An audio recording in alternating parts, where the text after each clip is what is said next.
musibye mutya abalabi abalungi aba Terefayina mwebala okubanga mugyekuumiddeko ssaawa bwe ziwera bwe ziti 9 of course tuba tugenda mu program twejjanjabe tuba twogera ku nsonga za byabulamu. Mbabuuzaako mwenna gye musinzira okubanga mutulaba abafisizza wakati n'ogaanidda buno obudde nina okubeera ku twejjanjabe nina okulaba twejjanjabe weebale nnyo weebalire ddala abatulabira mu bitundu eby'enjawulo ebya Uganda abatulabira Ejjinja Arua Mbara wano mu Central abatulabira wonna gy'osinzidde tubaagala nnyo nnyo nnyo mwebale nnyo mwebale ddala waliwo abatulabira mu restaurants waliwo abatulabira mu malwaliro waliwo oli ng'ali mu office waliwo ali ewaka ng'awummuddemu naye ng'ali ku program twejjanjabe weebale nnyo weebalire ddala. Program ey'olunaku olwaleero mbadde nsaba omuwala ali eyo n'omukyala ali eyo okunkumula amatu mulimu n'abavubuka abayina embeera gye tugenda okwogerako. Tugenda kwogera ku nsonga y'okukozesa emergency pills.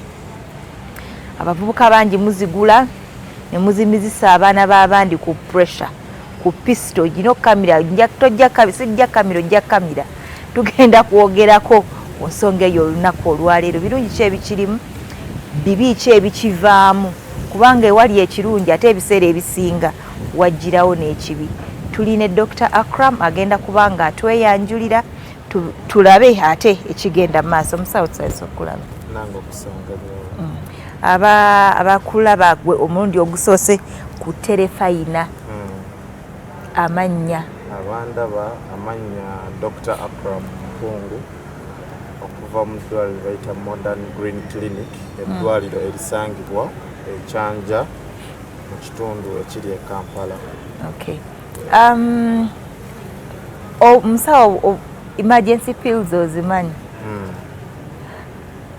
Tulina abavubuka wano n'oyo ali awo ku kamera ayinza obba nga ali akikozeeko. Bamanyi okumizisa abawala obuweke buno. Oli n'osanga nga yapaakinga ayinanga ka box kalamba. Bangi bastopinga box. Namusanga wansi w'ekitanda yateekayo box nga 3. Waliwo enkola eya kizaalaggumba family planning. Waliwo n'eno emergency.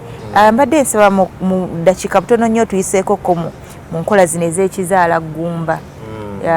Methods eziriwo.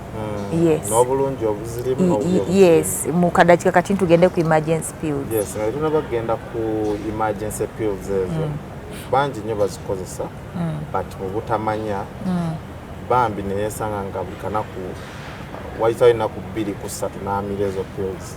Naye nga tunaba kugenda ku emergency pills bangi nnyo agamba ngeri gye bayogera nti ku emergency pills si nnungi kukozesa buli kanaku.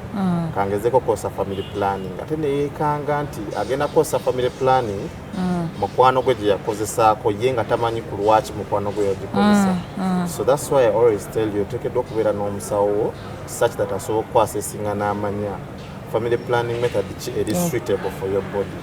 Because family planning methods zino osobola okuba nga togenda bulungi mu periods omala emyezi 2 tolabe ku periods abalala ogenda mu periods emirundi 2 3 mu mwezi abalala n'obuuka omwezi mulamba. There are disorders tuzita dysmenorrhea, amenorrhea, oligomenorrhea but tuzinaming okusinziira ku ekyo ky'olina. So neweekanga nti woba olina obuzibu obwo obwa periods nga tozigenda mu bulungi ate tosobola kukosa family planning method eri hormonal. Kuba already olaga signs eziraga nti amasannyalaze go tega balance. Hormonal imbalance. Yes, you have hormonal issues. Omukyala omukyala abeera n'amasannyalaze mangi nnyo agamufuga. Abeera ne prolactin, progesterone hormone, follicle stimulating hormone, luteinizing hormone, estrogen hormone, ago nagona amasannyalaze gateekeddwa okuba nga gali in check. So gwe okusobola okubeera ng'ogenda bulungi mu period amasannyalaze gateekeddwa okuba nga malungi. So obanga togenda mu bulungi ate n'okosa family planning method eri hormonal igenda kuleetera obuzibu maaso eyo bw'otamanyi. Nti bangi abava ku family planning method eri hormonal n'anoonya omwana nga tamulaba because of the hormonal imbalance. Already ayina hormonal imbalance ate n'akozesa ekika kya family planning method ekitali suitable. So me I advise people okuba nti bakozesa nnyo family planning method eziri non hormonal nga si ya masannyalaze. Okay, kati ndoza musawo tutandikirawo. Oli emergency tugenda mugendako ne tutandikire wano. Eziri hormonal eziriwa. Family planning method nyingi nnyo ezirina amasannyalaze. Ezirina amasannyalaze usually mbasagala zi neminga because of the people abazifunamu here and there. Tetujja kwogera kika kyennyini naye soogamba nti oba empiso oba kino. Yes, mulimu empiso, mulimu obuweta obuli hormonal, mulimu IUD intrauterine device nazo nga ziri hormonal. However waliwo eziri non hormonal. But kunze n'abasawo abalala bangi nnyo that against it. I advise abantu okukozesa family planning method ya IUD akaweta. Yes, akali non hormonal kaba kakopa. Yes, just blocking fertilization from taking place. Yes, they are producing any kind of hormone, any kind of substance esobola kuleetera kucyankalanya amasannyalaze. Naye kati zino ziri hormonal ebiseera ebisinga containing some little bit of levonorgestrone that inhibits ovulation. So sometimes oyagala ozaale mu mwaka nga gumu kyokka wakava ku family planning amasanzi gaba gakyakulimu. Kati akaweta kano kotugambye akakopa ko bwe nkateekamu omwaka guno omwaka ogujja nga njagala mwana mufuna. Kati mulimu n'abakateekamu abantu abalina ku ssente akateekamu ne wayitawo that can last there waliwo za 3 years waliwo za 5 years. Yes, so osobola okubeera nako up to 5 years. However n'oba oyagala funa lubuto olukajjamu you just ofunirawo olubuto. Ate ezitayi kaweta kokka waliwo ekirala ekyoyinza okugattako ekitalina masannyalaze. Usually tewali family planning method ndala nnungi ng'oggyeko zino eza bulijjo ze tukozesa safe days, eza bulijjo ze tukozesa nga withdraw method ng'oggyeko ezo naye zino eziri artificial. I advise omuntu okozesa IUD intrauterine device eri non hormonal. Obuzibu obubeerawo nti abakyala abasinga bakomplaininga nti akakaweta okuba bwe nakateekayo kandeetera infection. Tekakuleetera infection. Gwakaleetera infection. Baba ino kitereezaamu ekyo tekakuleetera infection naye gwakaleetera infection. Ate kibateekeddwa okumanya if you want w'obanga oyagala ka IUD kano kateekamu obeere successful nako, please what you should do w'ofuna infection yonna egulira. I don't advise it usually kubanga wogenda mu lab basobola okumanya kika kye kyakawuka kyofunye. Muntu wawulira nti UTI infection oba infection yalowooza nti kaba kawuka kamu. No, obu infection bungi nnyo, E. coli infection bungi nnyo. Naye wogenda ku ddwaliro basobola okumanya kika kya infection kyoyina. Yes, ne bategeera ddagala ki lye bateekeddwa okuba nga bakola ki bakuteekamu. Then later on ng'oteredde ne bakuteekamu kaki ka IUD akalala ng'omaze okuwona. Yes, ng'omaze okuwona. Okay, and then ekirala obuzibu obulala obubeera lwaki abantu abamu babivaako ebyokakozesa mbwe abaami bwabwe bamanyi okukomplaininga nti babeera bakawulira. Kati insertion omuntu akataddemu oba insertion yaako waba problem n'omwami otasobola complaining akukawulira. Abalala bagamba bubuliramu, alaba bagamba bufunirako embuto. Kyonna kijja ku insertion. Bwe bakateekamu obubi trust me wajja kubeerawo some gap. Oba ojja funa olubuto. Era bwe bakateekamu obubi sometimes abamu complaining a pain.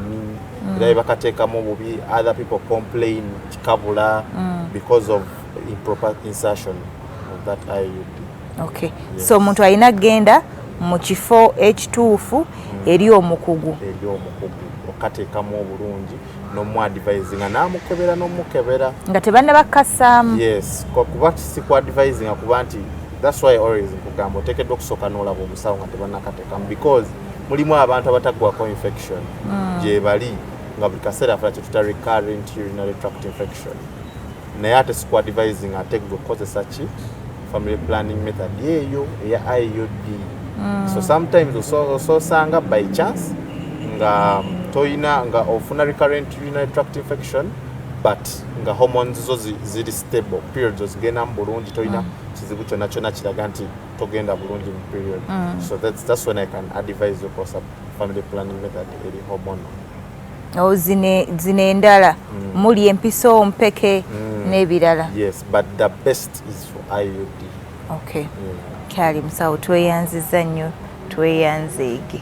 Tugenda kubanga tunywa ku lwendo lw'amazzi kati ne tovaawo tukomawo.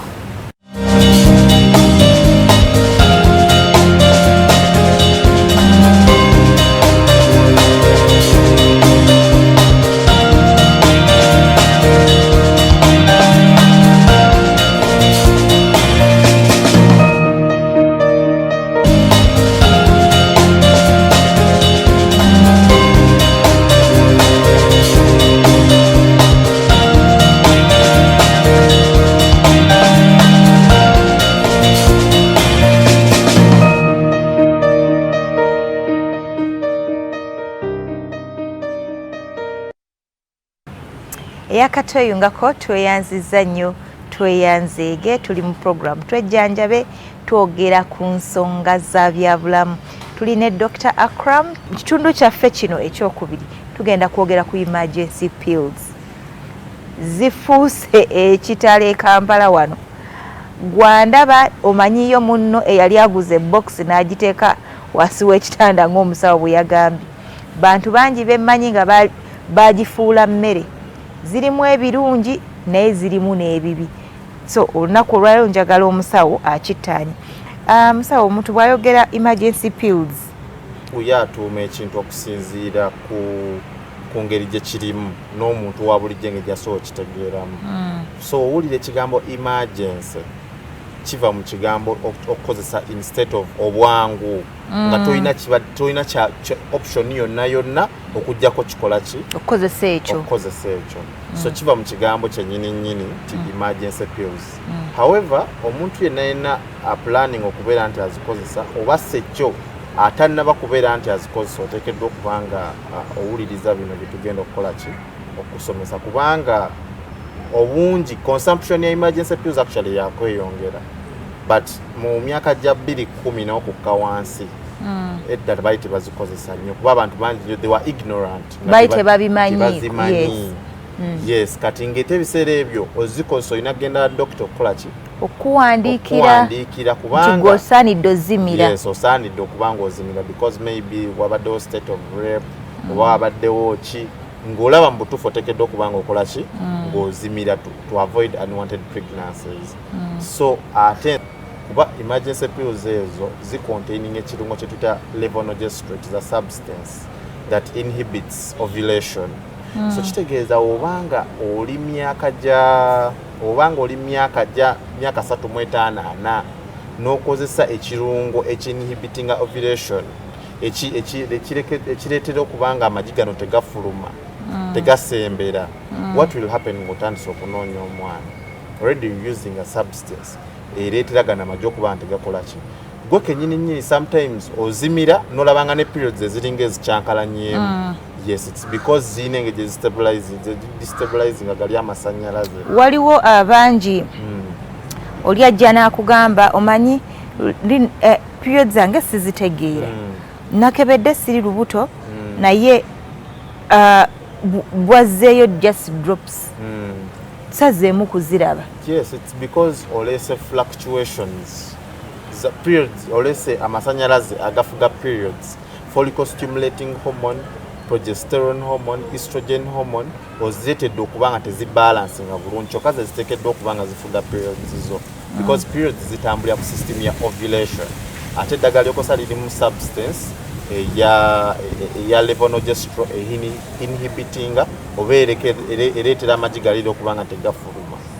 So genda funa obuzibira effect ojagiraba mu periods. Sigamba nti mbi okukozesa nti ozkozesa kiba kyambukyamu era ogenda funa obuzibu, but at what age and in what circumstance oli mu kikola ki oli mu zikozesa.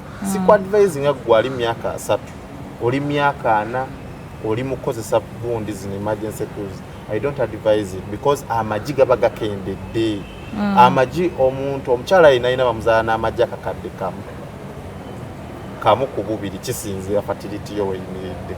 Naye wogenda ng'okulirira myaka n'otuka myaka 27 myaka 35 between 27 na 35 otandika okukkirira amagi gagenda gakendeera graph egenda ekkirira bweti. So otuka mu egyo emyaka 27 kwa 35 amagi gaba mitwala. No specific time tujotekeddwa okubanga okola ki ng'omira nti oba waliwo toxicity gundi gy'oyinza okubanga okola scale, but me personally once in a while. Lwaki abo olw'ensonga y'amagi gye wayogedde? Olw'ensonga y'amagi nti obeera between emyaka 27 n'emyaka 35 amagi gaba between emitwalo 4 n'emitwalo 5. Naye ate ono ali myaka 25 abiri aba akyalina chances n'amagi mangi nnyo gaba gateekeddwa okuba nga fuluma. But they should quote me right, sigamba nti mbyokozesa but muzikozese mu butuufu bwazo. Banga ki yatalina kusukka ng'agikozesa nga tannagikozesa? Usually zibeera 72 hours. Z'ennaku mmeka? Ennaku 3. Okuva ekikolwa we kibaddewo? Yes, count 72 hours. However, I advise omuntu okozesa the first 2 hours, the first 2 days, the first 48 hours okubeera nti azimira. Lwaki? Because nga kinakunyonyera system ya ovulation chances zibeera high okubeera nti zijja kukolera. Era be bano abantu bosanga n'agamba namera emergency pills naye ate nafuna olubuto. You get wazimira out of that time. Yes. Waliwo n'abalala era nga tugeze yeerabidde essaawa ennaku 3 ziyiseewo oluusi gy'abadde atasobola ku accessinga bwekobwo n'agamba kati jjukira kali kabakamu ye n'agenda n'agakamira obuweke 3 oba buna bujje nga bukola kasita osukka ennaku 3 oba 72 hours zenkugambye n'oba oyagala oddamu oba olina ofuna olubuto oba olina ofuna olubuto oba obadde wakulufuna oba olina ofuna olubuto tewaba option ndala yonna nti emergency pills ze zimu ku nsonga lwaki abazadde abantu bazaala abaana nga baliko obulemu somewhere somehow. Butuufu ki obukirimu mu ebyo ebibiri? Emergency pills I would say nti tezirina any harm ku ebyo ebibiri, but chances are very low, I would say are very low that you could get ectopic pregnancy. Atulaba ayinza okuba tamanyi ectopic pregnancy kyaki, but ectopic pregnancy is olubuto okukulira mu luseke within the fallopian tube. Kitegeeza ki nti emergency pills zino si kyekireeta obuzibu obwo bw'enseke okubanga olubuto lukulidde mu nseke. Lugenze mu nseke? Yes, lugenze mu nseke. Obuzibu emergency pills zireeta bukwatagana n'amasannyalaze agafugayo system. Si ntambula ya G.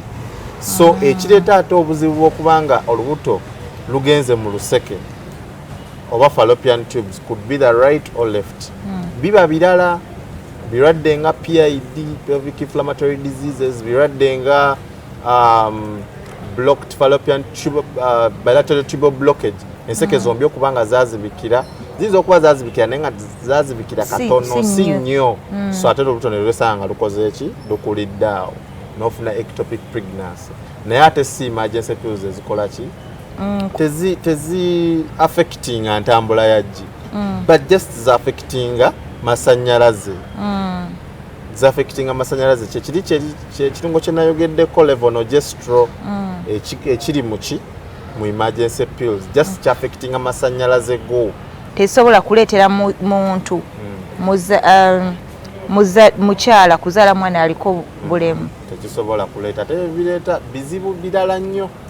buta following mateeka ga antenatal ddagala teekeddwa kubanga omira kukozesa bintu biralalala oli pregnant but at the same time your alcohol intake is wild. Eri abavubuka abalina omuze kubanga mulimu abawala bambi nga they are innocent about them.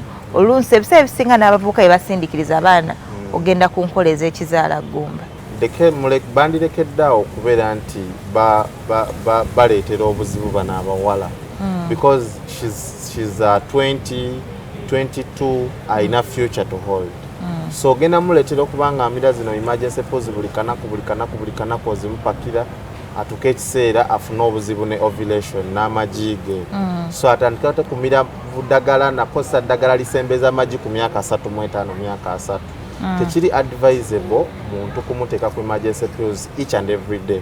Ate oteekeddwa oba oli wakuzimuteekako oteekeddwa omu-explainingira gundi side effects zaayo nti ajja kuwulira engeri y'okwagala okusesemasesema nausea, ajja kufuna obuzibu bwa periods zino okubeera nga zikyankalanamukko, sometimes afunamu engeri ya oligomenorrhea, n'agendawo mulundi gumu oba ebiri ng'amaze okukola ki okumira ogwo omwezi gwennyini abamu atuka n'abuka omwezi mulala alowooza afunye olubuto kumbe tannakola ki tannalufuna. So oba you endangering bano abantu bano okubeera nti they are ignorant about it naye ate n'okibateekamu nga tebakoze eki tebakyagala. Tebakitegedde. Omuzadde ki ky'oyinza okwogera naye eri omwana oyo omuwala gw'alina ow'emyaka 2, 19, 18? Omwana w'emyaka 18 2 awo tusenti aba akyali maybe ku university obanga amaliriza senior 6 aba muto. So kitegeeza ki nti ateekeddwa okubeera nga amukansolinga n'ambuulira ekituufu ekiri ku buno obukerenda just in case aguddeko obupaaka bwa emergency pills, n'amugamba senga buno obukerenda osigala obumira oyinza okufuna obuzibu okunoonya omwana gye bujja n'akubula because oli mu affecting amajigo. Omuntu aneetaaze maybe osooka onkubira on my personal contacts because nze usually ngamba abantu consultation ku number zange it's free of charge. You can call at any given time ne weebuuza n'ogamba kino we can always reply to you oba nojja direct ku ddwaliro baliyita Modern lisangibwa Kyanja. Number ya Airtel eri 070 6758 735. The number MTN is 0762 25 0275. Okay, tweyanziza nnyo. Tweyanze. Program twejjanjabe ey'olunaku olwaleero bwetyo bwebaddewo musawo bwoba omwetaaze zeze namba ze nga bwazikuwadde bwoba tosobodde kuzifuna osobola okujja ku Masengere n'ojja ku reception ya BBS Terefayina nja kubanga ate mukutuusaako bulungi nnyo ddala. Sigenda kwerabira bajjukiza akawuka akamukenenje akakyaliyo kakyeriisa nkuuli. Nkwegayiridde omulungi ali eyo mugende mwekebeze tuyambeko ne bannaffe abalina embeera eno abalina obuzibu buno bamire eddagala tulekerawo basosola. Akawuka kamukenenya tekakwata ng'oliridde ku sowaani y'omuntu, tekakwata ng'osuze naye mu buliri, tekakwata ng'onyweredde ku kikopo kye, wabula kakwata mu ngeri mwenna gye mumanyi. So omuntu ali eyo nkwegayiridde nga tonnabagenda mu kikolwa na muntu ono mugende mwekebeze oba mukozese akapiira. Tetugenda kubanga tusukawo. Aye Mukama Katonda wangaza beene mweraba.